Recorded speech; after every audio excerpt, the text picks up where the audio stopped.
everyone, and welcome to Power of Parks, where we share inspiring stories from people who have benefited from nature, parks, and recreation. My guest today is Marco Dispaltro. He's an athlete who plays at the CMAA Therapeutic Recreation Complex in Lake Worth and is responsible for bringing the popular adaptive sport Bocce to the facility. Welcome, Marco. Thank you very much for having me. So I know you play other sports too, but I want to start out with Bocce. So first of all, what is Bocce? Bocce is a precision game. So whereas you've got you're shooting for a specific target. So in Bocce, you've got a white ball, that's the target ball. So basically you're aiming for the target ball. There's two players. It depends if you're playing teams or pairs, then there's more players. But in individual play, so one player's got red balls and the other player's got blue balls. And basically the objective is to get as close as possible to the white ball, the target ball. So it's a very different sport than wheelchair rugby or wheelchair tennis because it's a game that requires a lot of mental strength and tremendous focus as well. Yeah, so you've got to be very focused. For how long? How long is a game typically? A game lasts anywhere between 45 minutes to an hour, and your focus has got to be supreme because every shot really matters. So you've got 6 balls, and you have to make sure that those 6 balls, you've got to take into consideration offensive strategies, defensive strategies. You got to think a couple of moves ahead. So it's a quite fascinating game. So I saw you're ranked #1 in the world. So after traveling around the world and playing the sport, playing it for as long as you have, how have you seen the sport grow and change the adaptive sports scene? It's one of the fastest growing Paralympic sports there is. It's played all over the world, Africa, Asia, Oceania, South America, Central America. It's really played everywhere. And I think here in Florida locally as well, people see that it's a sport that's for them as well. Mm-hmm. So it's been really fascinating to see over the years because I introduced it in 2012. And now, yesterday, I went to the Veterans Hospital in Miami to do a clinic for them there.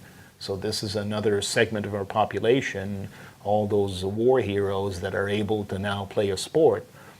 So I remember when they first introduced it, so I introduced it here to a player called Charlie Brown.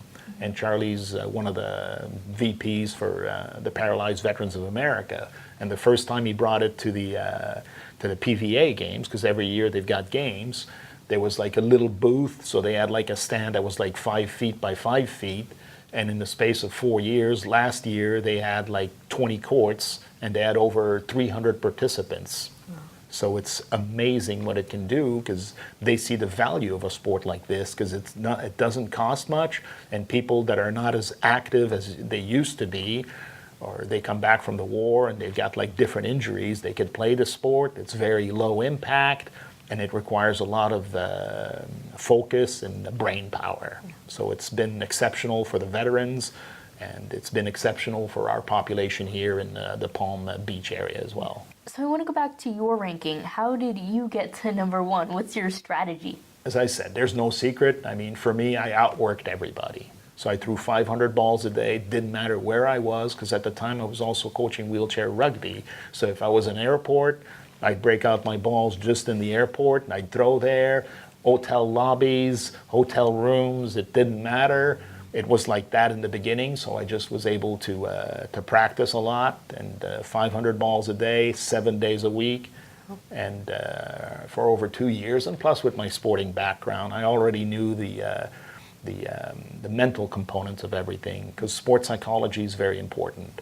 So when there's sports and where there's a competition and medals to be gained, people sometimes employ different strategies to try to play with your mind. So when I was throwing, there's these 2 brothers from Great Britain, and basically when it was my turn to throw, so one brother would fake cough.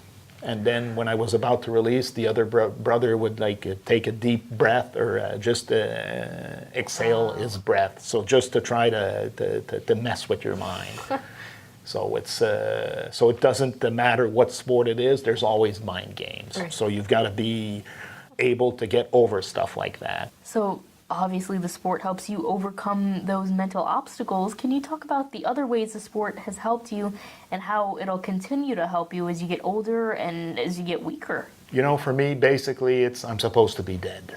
So the doctors, when I was diagnosed, they told me, Marco, you're going to live till you're about 40, and you're going to be in a power chair when you're about 22, 23 years old. And at the time, that's like a shock to the system. But then after that, you start being a little bit active, and you meet other people that are in the same boat as you are, and you get to learn from them, get to see that being in a wheelchair or being disabled is not the end of the world. And for me, that's the greatest thing that I've learned in my life, is that if you've got a good attitude in life and you're willing to take risks and you're willing to be active, good things happen. And now I'm 51. I'm still in a manual wheelchair, and a lot of times with my type of muscular dystrophy, the heart is sometimes something that gives out a little bit, but my heart is fine, and I credit sports for that, and I credit sport for my long life, and I have so much love for this sports thing that I've been able to do throughout my life, and it's just given me like a different outlook on life, a positive outlook on life, and to know that even if you're in a wheelchair, disabled, whatever, there's still a life for you to have. So tell me a little bit about how you became introduced to the sport and how you introduced the sport to the Therapeutic Recreation Complex.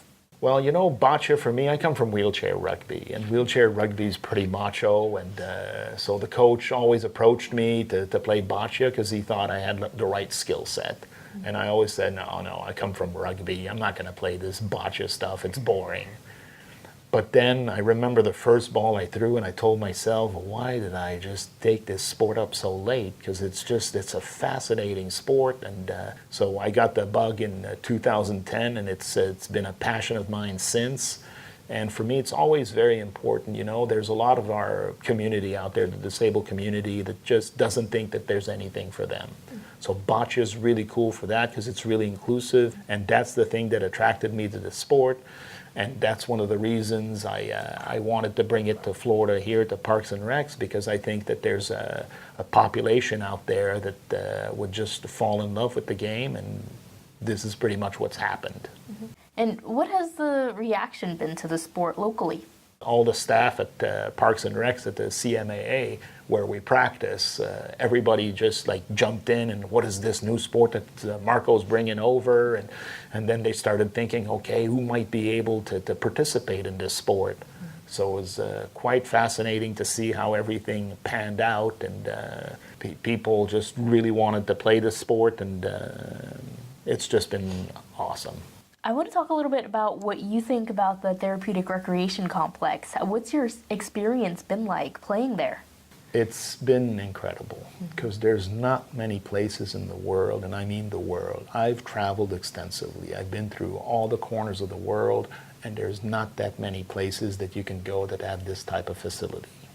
I mean, there you can play wheelchair rugby, basketball. They got goalball now. They're trying to develop sitting volleyball. They've got, it's not there at the site itself, but there's an affiliation with sled hockey as well. So it's just to have this type of facility that's this close by and really specific to disabled people. It's something that's quite extraordinary and doesn't exist very much in the world.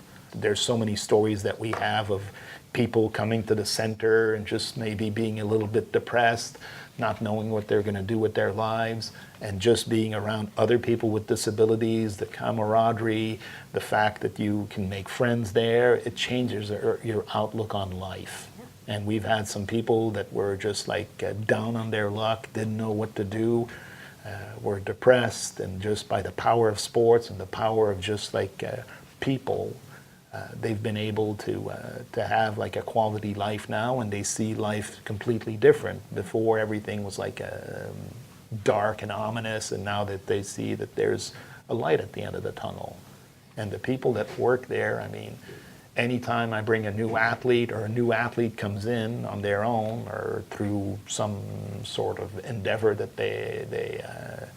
they have at Parks and Recs, you can see that they want the athletes to be successful. They want the gym to be filled. So it's an amazing facility, and the people that work there, everybody's into sports. And if they're not, they're into different activities to get people moving. And it's great as well because this center is also like Special Olympics. So it's nice to have like the Paralympic athletes work a little bit with the Special Olympics, and it's always like a little bit of give and take. So some of the Special Olympic athletes come to see our sports, and then we go see their sports. So tell me a little bit about the other sports you've played and how you got involved in them. When I was a kid, I tried every conceivable sport. I was terrible at it because most sports require you for you to be standing and to do stuff. So I did cross-country skiing, I did soccer, I did American football, speed skating, any sport that you can imagine. I tried to do it because I love sports that much. I was terrible at it, but I didn't care because I was out there being active. And then when I was 24 or 25, through completely randomly by happenstance, I happened to discover wheelchair rugby, and it was love at first sight. I mean, I had no clue what I was going to do with my life when I discovered adapted sports, and then as soon as I sat in the chair and I felt alive again. Because what other sports can you just like smash into people and get away with it? And my biggest thrill is when I hit somebody hard enough, they fell out of their chairs.